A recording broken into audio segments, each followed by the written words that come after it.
Celani, então daí você passou lá pela Red Bull, comprou sua Canon, e daí você começou a filmar o quê? Ou tirar umas fotos? Cara, eu fui filmar, meu primeiro job mesmo. Ganhando uma graninha. Ganhando uma graninha. Foi meu amigo que me falou assim, pega essa câmera que eu te empresto as lentes. Que na época ele me ajuda até hoje, a gente trabalha junto até hoje, é o Vitor. É meu irmão, basicamente, desde a infância até hoje em dia. Um cara braço direito mesmo. E aí ele me emprestava as lentes e ele falou assim, cara, tem os Jogos Universitários de Comunicação e Artes, que é o famoso JUCA. Você não quer ir lá filmar comigo? Eu falei, bora. Assim, tentando fazer um monte de arte lá e tal, mas comecei a aprender lá. Aí ele me ensinou a editar, me ensinou movimentação de câmera. Na época a gente usava muito tripé, né? Para jobs externos, hoje em dia ninguém usa mais. Porque a estabilidade era horrível, né? Era horrível, as câmeras não tinham aquele estabilizador interno, né? Igual o iPhone tem, as câmeras atuais têm. E aí fui fazendo uma coisinha ali, uma coisinha aqui. E lógico, no começo você tem que fazer coisa de graça, porque você tem que... Não de graça, barato mesmo, né? Para fazer portfólio, pra galera começar a te ver. Então eu comecei fazendo um monte de jobzinho, meu nome começou a crescer, aí eu fui para uma produtora na época, assim, eu era só editor nessa produtora. Fiquei muito mal lá, porque eu não gostava só de editar. Eu sou uma pessoa da galera, eu preciso de movimento.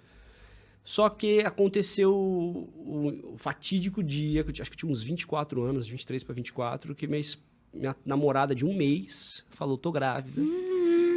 Na época a gente estava um mês juntos. E aí eu falei, cara, o que eu vou fazer da minha vida agora? Eu ganhava R$1.500 por mês numa produtora, editor, não tenho onde cair morto para ser pai. E aí eu lembro que eu entrei numa situação que eu não conseguia, minha cabeça estava assim, num buraco, assim, sabe? E ela não queria mais falar comigo, porque ela achava que eu era o culpado de tudo.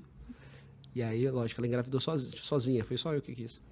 E aí, cara, quando eu vi, assim, um amigo me mandou uma mensagem no Facebook, falou, Celani, tem uma pessoa aqui que precisando de alguém para tomar conta de um estúdio da Norte Marketing Esportivo. Você conhece? Eu falei, não tenho ideia de quem é. Ah, eles são da O2. O2, porra, O2 é top. Não, mas não é O2 do O2 Filmes, é O2 Corre Brasil. Eu falei, O2 Corre Brasil? Fui atrás e vi que era uma das maiores empresas no meio esportivo, de corrida, de rua, né? E falei, cara, a entrevista era na sexta, meu chefe chegou pra mim na quinta e falou assim, na produtora, falou, Celani, eu tô te sentindo muito desligado. Meu lado pessoal adora você, mas meu lado profissional quer te demitir, cara. O que tá acontecendo com você? Eu falei, Lê, eu tô mal, cara, não sei o que fazer da minha vida. Eu acho que pra você não vale a pena ficar comigo. Eu não sabia se eu ia passar na entrevista na sexta-feira, mas eu falei, amanhã tem que a proposta era pra ganhar 3 vezes mais.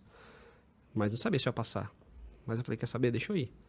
E aí o cara me falou, você vai trabalhar... Fui na entrevista no dia seguinte, e o cara falou, você vai trabalhar com... A gente faz muito evento de corrida, essas coisas e tal. E eu não sabia nada de corrida. Pra mim, quem fazia essas provas era tudo doido. Quem fazia assessoria, pra quem pagar assessoria, correr é de graça, vai na rua, você corre. E aí foi que eu entrei, comecei a entender e conhecer o universo da corrida pela Norte Marketing Esportivo em 2016. Foi o ano que a minha filha nasceu. Então, assim... Foi interessante, o movimento da família trouxe para mim o movimento do esporte. É uma coisa que eu sempre gostei de acordar cedo. E ainda tinha um motivo para aquilo.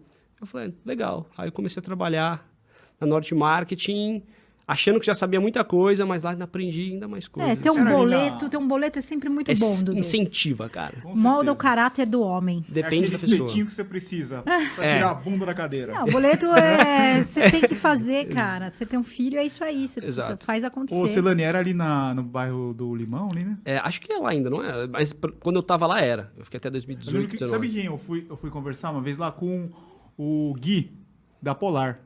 O Acúrcio, sim. A gente trabalhava junto lá. Cara, trabalhava eu, o Pontual, que é hoje em dia da ASICS. A gente fazia as ASICS junto com o Gustavo, na época, que era diretor de marketing. Sim. Eu fui pra Chile, fui pra Argentina, fui pra Colômbia, cobri prova da ASICS Golden Run. O que era cobrir pra você lá na época?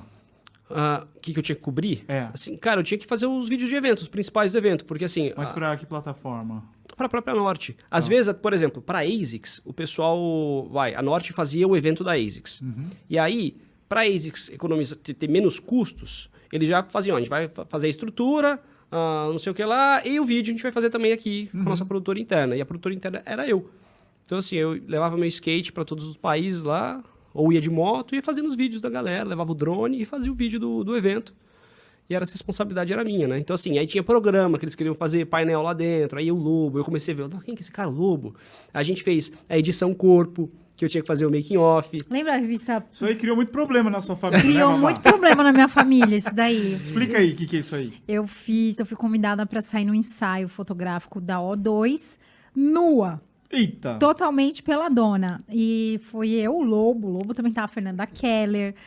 O Ademir. O Ademir. Fala, galera. Adriano Bastos, acho que também tá. Meu, tem uma galera. Teve a galera, inclusive a galera que era atleta paralímpico, né? Atleta paralímpico. Os para-atletas. Exato, foi assim, uma galera. Então, pra mim, foi uma grande honra ser convidada. Nossa, adorei. Só que pra minha família, pegou muito mal, porque a minha mãe não sabia. E depois, quando minha mãe soube, nossa, minha mãe ficou arrasada. Mas foi interessante, assim, pra mim foi um trabalho interessante, porque ele era zero sensual. Assim, Era em o nenhum corpo do momento- atleta. Em nenhum momento, assim, eu falei assim, nossa, olha, uma mulher quase seminua aqui na minha frente, assim, ou um cara seminua na minha frente. Era mais constrangedor do que assim, nossa, olha que legal. Porque assim, eu não queria que a pessoa sentisse que eu estava olhando o Aval, ou a Fernanda Keller, ou o Lobo. Você não queria que a pessoa se sentisse ali, sabe? Eu queria que a pessoa se sentisse confortável. Então, assim, eu tava fazendo só o making off. O principal eram as fotos que o Ricardo Soares fez na época, né? Foi. E ficaram lindas as fotos. Ficaram. Foi um trabalho sensacional, assim. Eu achei tenho lindo. essa revista. E olha que interessante, na época, eu não sei se vocês eram já amigos, mas hoje todo mundo é amigo, né? Não, a gente conhecia. A gente se conheceu, tipo... Do ensaio. É, A gente tipo, conhece do a ensaio. galera do dia tal. Foi isso é muito legal. Isso é muito legal, cara. E o dia que a gente fez as fotos, como que é o nome do time que caiu o avião? É Chapecoense. Chapecoense. Foi no mesmo dia que caiu o avião. Meu Deus. No mesmo dia, a gente fez as fotos e o avião caiu naquele dia. Eu sei porquê, né? Foi no... E... Eu tinha ido no jogo do Palmeiras, foi um dia antes do avião cair. Rapaz, eu não lembrava disso. Foi isso. E aí eu fiquei muito... Quando caiu, assim, ficou todo mundo meio assim... e eu fiz esse ensaio e eu fiquei pensando... Eu refleti muito. Aquilo foi tão forte pra mim que eu fiquei pensando... Falei, mais um dia ou menos um? E a partir dali eu fiquei... É mais um dia ou menos um? Tem que sempre valer a pena. Sim. Porque eu achei incrível. Você se despir, né? Tirar tudo você. Tá ali. É você. Né? Você não tem máscara, você não tem nada, não tem Photoshop, não tem nada que te altere, né?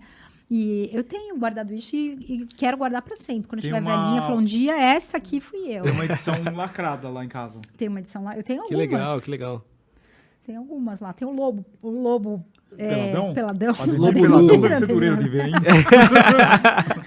Não, o Ademir é bonitão, cara. O Ademir Ele é. É o nosso maior amigo. Meu maior amigo. Eu era amigo. Cara, e assim, eu lembro até hoje, assim, de te ver postando stories, fazendo stories o tempo todo. Eu falei, meu, essa mulher posta muito stories, Jesus amado, assim. E na época você tinha uns 40 mil seguidores, eu acho. Você não tinha quanto que você tem hoje. Não, Porque eu fui pra ver quem que você era, eu não conhecia as pessoas ainda. E aí via que, cara, você sempre se dedicou muito, né? A rede Muito. social, a postar conteúdo. Então, assim, não era à toa, né? Que você tinha muito stories Desde postando. 2014 eu fazia esse trabalho porque eu queria completar todas as maratonas majors e eu queria ir com as marcas. Desde cedo eu falei, meu, não tenho grana para ir, como que eu faço para chegar lá? E assim, né, as pessoas me perguntam, como eu faço para ser patrocinada? Eu falo, você tem que perguntar o contrário. O que eu tenho para oferecer para essa marca para fazer ela vender mais e a ponto dela falar, eu quero que você vá lá fazer isso.